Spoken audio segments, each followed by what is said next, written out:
c'è uno stato di confusione mentale. Un'assurdità il vincolo di interesse culturale sulle acque del Canal Grande e del canale della Giudecca annunciato via Facebook dal ministro della Cultura Alberto Bonisoli. Dalla giunta comunale non usano mezzi termini e bocciano sonoramente l'iniziativa.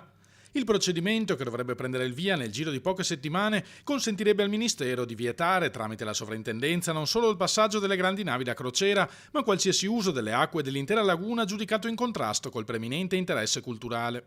Abbiamo ormai degli exploit incredibili, sinceramente si resta anche basiti perché forse qualcuno non si rende conto cosa significa vincolare l'acqua del canale Giudecca e del canale Grande. Innanzitutto vuol dire notificare migliaia e migliaia di soggetti, perché sui due canali si affacciano migliaia e migliaia di abitazioni, eccetera. Ovviamente, sinceramente, credo che anche i nostri ministri della Repubblica, prima di proferire valutazioni tecniche, dovrebbero informarsi sulle conseguenze.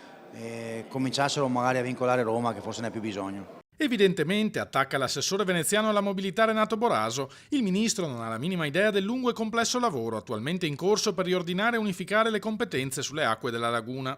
Già abbiamo una confusione enorme di competenze, capitaneria, magistrato alle acque, sovrintendenza, il comune. Noi abbiamo chiesto di uniformare alla città metropolitana l'unica competenza e qui aggiungiamo un altro vincolo, cioè confusione sulla confusione. Sinceramente, probabilmente dopo il vincolo sulla Giudecca e sulla Rialto ci aspettiamo il vincolo sull'Arno, sul Tevere e chissà quale altro fiume delle grandi città. Dura anche la reazione del presidente del Porto Pino Musolino.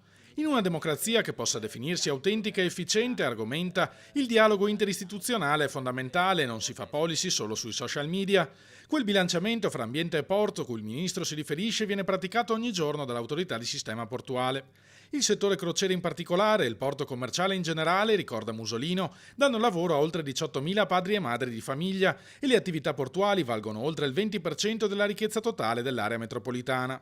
Da cittadino, prima ancora che da amministratore pubblico, non voglio e non posso pensare di mettere in atto soluzioni che pregiudichino la vita del porto e mettano a repentaglio l'occupazione presente e futura.